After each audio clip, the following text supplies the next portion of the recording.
कहानी की शुरुआत होती है साल 2007 में, जब यूएसए के प्रेसिडेंट बुश ने इराक के खिलाफ चल रहे युद्ध के खत्म होने का ऐलान किया था। हालांकि युद्ध खत्म होने के बाद भी यूएस आर्मी के सार्जेंट मैथ्यूज और उसके साथ ही सार्जेंट आइजैक को इराक के एक सुनसान कंस्ट्रक्शन इलाके में भेज दिया गया। वहां उनका मिशन एक दुश्मन को मार गिराना था जो वहां काम कर रहे सभी अमेरिकी फौजियों को मार रहा था। इसके बाद हम मैथ्यूज और आइजैक को पत्थरों के पीछे छिपा हुआ देखते हैं। वो अपने दुश्मनों की लोकेशन पता लगाने की कोशिश कर रहे थे। रेगिस्तान की चिलचिलाती धूप में वो दोनों पिछले 20 घंटे से स्नाइपर का पता लगाने की कोशिश कर रहे थे, मगर इतने घंटे इंतजार करने के बाद मैथ्यूज से और रुका नहीं गया। उसने कहा कि यहाँ कोई इराकी फौजी नहीं है। फिर उसने वहां बिखरी हुई लाशों को देखकर हिसाब लगाया कि इन पर इराकी फौजियों ने हमला किया होगा और हमले के बाद शायद वो वापस लौट गए होंगे। ये सुनकर आइजैक ने मैथ्यूज को शांत करने की कोशिश की। आइजैक ने बताया कि यहाँ सबकी मौत हेडशॉट से हुई है,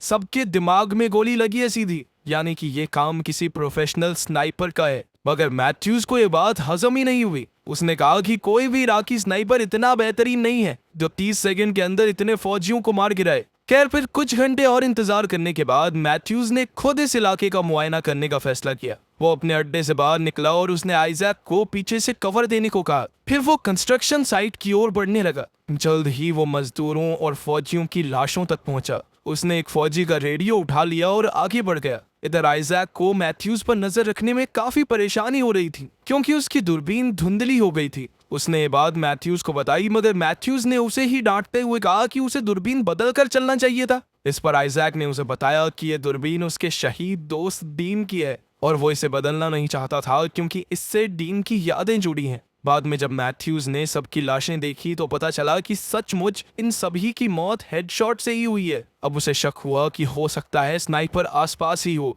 इसीलिए उसने तुरंत आइजैक को खबर की। तब आइजैक ने उसे जल्द से जल्द वापस आने को कहा, पर मैथ्यूज फिर भी वहीं खड़े होकर स्नाइपर की लोकेशन ढूंढने लगा। आइजैक ने रेडियो से चिल्लाकर उसे वापस बुलाया, पर अफसोस अब बहुत देर हो चुकी थी। अचानक स्नाइपर ने मैथ्यूज को देख लिया और उसके पेट में गोली मार दी। ये देखकर आइजैक उसे बचाने के लिए दौड़ा और वो एक अलग से तरीके से दौड़ रहा था ताकि गोलियों से बच सके। लेकिन इससे पहले कि वो मैथ्यूज को बचाता, उसकी ही टांग में गोली लग गई। अब वो मैथ्यूज को वहीं छोड़कर जैसे तैसे एक दीवार के पीछे कूद गया। इसके बाद मैथ्यूज ने आइजैक को बेस पर फोन करके बैकअप और रेस्क्यू टीम को बुलाने को कहा। इधर आइजैक अपनी टांग पर बेल्ट बांधकर खून रोकने की कोशिश कर रहा था। कुछ देर बाद उसने अपना रेडियो बैग उठाया और बेस से संपर्क करने की कोशिश की, पर रेडियो कोई सिग्नल पकड़ ही नहीं रहा था। तब उसने देखा कि उसके रेडियो पर भी गोली लगी थी, जिस वजह से एंटीना पूरी तरह टूट गया था और अब तो किसी से मदद भी नहीं मांग सकते। इसके बाद मैथ्यूज ने आइजैक को स्नाइपर की लोकेशन पता लगाने को कहा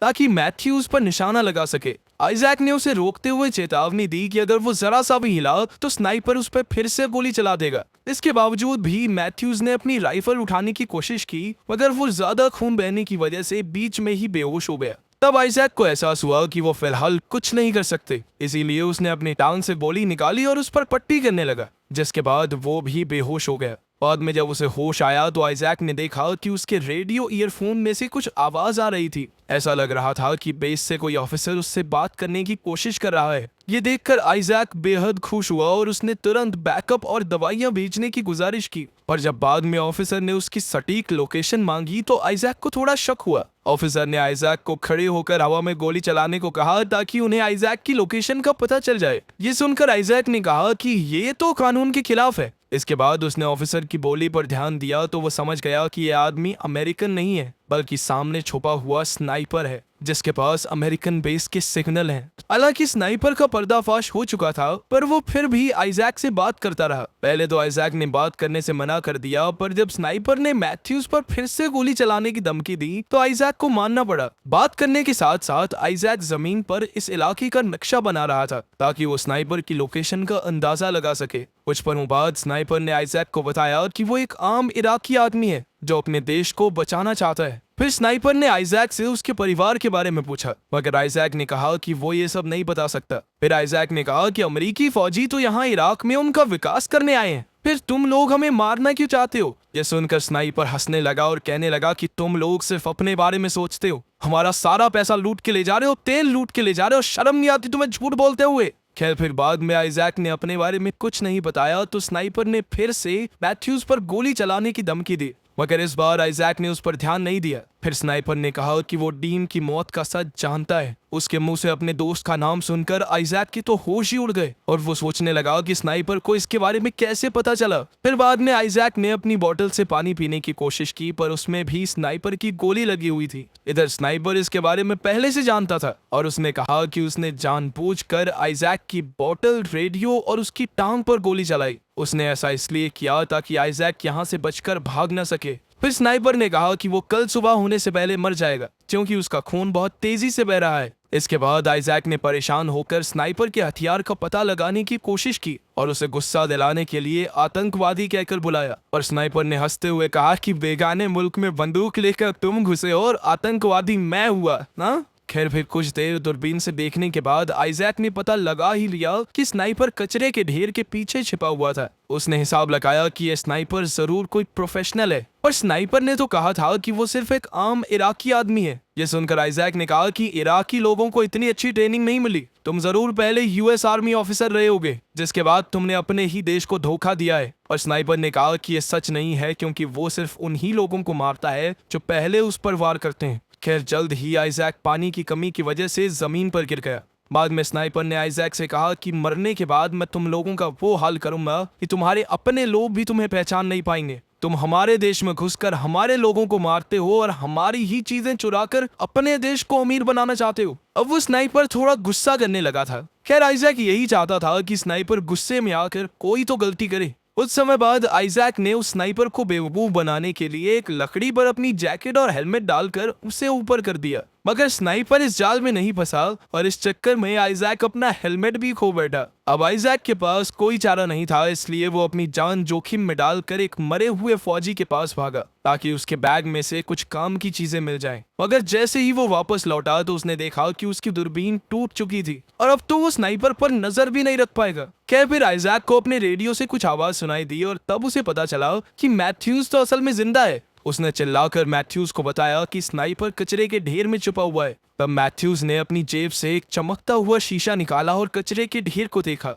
इधर आइजैक रेडियो पर स्नाइपर का ध्यान भटकाने में लगा था और वहीं मैथ्यूज धीरे धीरे अपनी राइफल की ओर बढ़ रहा था। तब स्नाइपर ने आइजैक को बताया कि पहले वो बगदाद में एक टीचर हुआ करता था, पर फिर एक अमेरिकी हमले में उसके सभी स्टूडेंट मारे गए, जिसके बाद उसने उन सब की मौत का बदला लेने का फैसला किया। फिर स्नाइपर ने आइजैक से पूछा कि वो टूटी हुई दूरबीन लेकर क्यों घूमता है। जब आइजैक ने कोई जवाब नहीं दिया तो स्नाइपर ने फिर से मैथ्यूज को गोली मारने की धमकी दी। आइजैक जानता था कि मैथ्यूज जिंदा है और इसीलिए उसने फटाफट जवाब दिया ताकि स्नाइपर बिल्कुल भी मैथ्यूज की तरफ देखे भी ना। उसने बताया कि ये दूरबीन डीन की है और उसकी गलती की वजह से ही डीन ने अपनी जान गंवाई थी। इसके बाद मैथ्यूज ने अपनी राइफल उठाई और कचरे के ढेर पर गोलियां चला दी, लेकिन फिर जैसे ही वो अपनी बंदूक को रीलोड करने लगा तो अचानक स्नाइपर ने उसके कंधे पर गोली चला दी। ये देखकर आइजैक ने तुरंत मैथ्यूज को अपनी ओर रेंग कर आने को कहा, लेकिन इससे पहले कि वो आइजैक तक पहुंचता स्नाइपर ने उसके सर में गोली दाग दी, जिसके बाद उसकी मौके पर ही मौत हो गई। ये देखकर आइजैक का गला भर आया और उसने कहा कि वो घर वापस जाना चाहता है। यह सुनकर स्नाइपर ने कहा कि अगर वो सच में घर जाना चाहता है तो वो आइजैक पर गोली नहीं चलाएगा। कुछ देर बाद स्नाइपर ने उससे पूछा कि युद्ध खत्म होने के बाद भी तुम अब तक वापस क्यों नहीं गए। तब आइजैक ने कहा कि डीन का असली हत्यारा वो खुद है। उसने बताया कि एक स्नाइपर को मारने के चक्कर में उसने गलत निशाना लगा दिया था, जिस वजह से उसके हाथों डीन की मौत हो गई और तब से वो खुद को झूठ कह रहा है कि उस स्नाइपर ने डीन को मारा था। जब आइजैक स्नाइपर से बात कर रहा था तो अचानक उसे रेडियो ट्रांसमीटर से आवाज सुनाई दी। उसने तुरंत बेस से संपर्क करने की कोशिश की, पर उसके रेडियो में अब ऐसी खराबी आई थी कि वो बातें सुन तो सकता था लेकिन जवाब नहीं दे सकता था। तब अचानक उसने सुना कि स्नाइपर उसका नाम लेकर बेस से मदद मांग रहा है। तब आइजैक को एहसास हुआ कि यह स्नाइपर ही बार बार यूएस बेस से संपर्क करके फौजियों को बुलाता है और फिर यहाँ आने पर उन्हें मार देता है। अब आइजैक ने उनकी बातचीत रोकने की कोशिश की मगर वो नाकामयाब रहा। कुछ समय बाद जब आइजैक की आंख दोबारा खुली तो उसने देखा कि एक कौवा उसके जख्म नोच रहा था। तब उसने जैसे तैसे मैथ्यूज की राइफल उठाई और कचरे के पीछे छुपे स्नाइपर पर गोलियां चला दी। तभी उसने हेलीकॉप्टर्स को आते देखा तो उसने अपनी लोकेशन बताने के लिए एक दीवार को गिरा दिया। अब स्नाइपर ने भी आइजैक पर निशाना लगाने की कोशिश की, पर दीवार गिरने की वजह से मिट्टी उड़ने लगी और वो निशाना नहीं लगा पाया। इधर आइजैक ने फिर से कचरे के ढेर पर गोलियां चला दी, पर उसे पता नहीं था कि स्नाइपर मर गया या नहीं। ये देखने के लिए वो अपनी जगह पर खड़ा हो गया, पर स्नाइपर ने उस पर गोली नहीं चलाई। ये देखकर आइजैक को लगा कि उसने स्नाइपर को मार गिराया। जल्द ही हेलीकॉप्टर्स नीचे आए और फौजियों ने उसे एक स्ट्रेचर पर लेटाया। आइजैक ने उन्हें छिपे हुए स्नाइपर के बारे में बताने की कोशिश की, पर वो उन्हें कुछ समझा नहीं पाया। जैसे ही हेलीकॉप्टर्स उड़ने लगे तो स्नाइपर ने अचानक हेलीकॉप्टर के फौजियों पर जबरदस्त हमला कर दिया। इससे पहले कि आइजैक उन्हें चौकन्ना कर पाता, गोली पायलट को जा लगी और हेलीकॉप्टर नीचे जा गिरा। इस क्रैश में सभी फौजियों की मौत हो गई। आखिर में स्नाइपर ने फिर से अमेरिकन बेस से कांटेक्ट किया और बैकअप के तौर पर और फौजियों को भेजने की डिमांड की। इसी के साथ कहानी खत्म होती है। तो आपके हिसाब से क्या ये इराकी सिपाही सही कर रहा था? कमेंट्स में जरूर बताना। मिलते हैं अगली वीडियो में।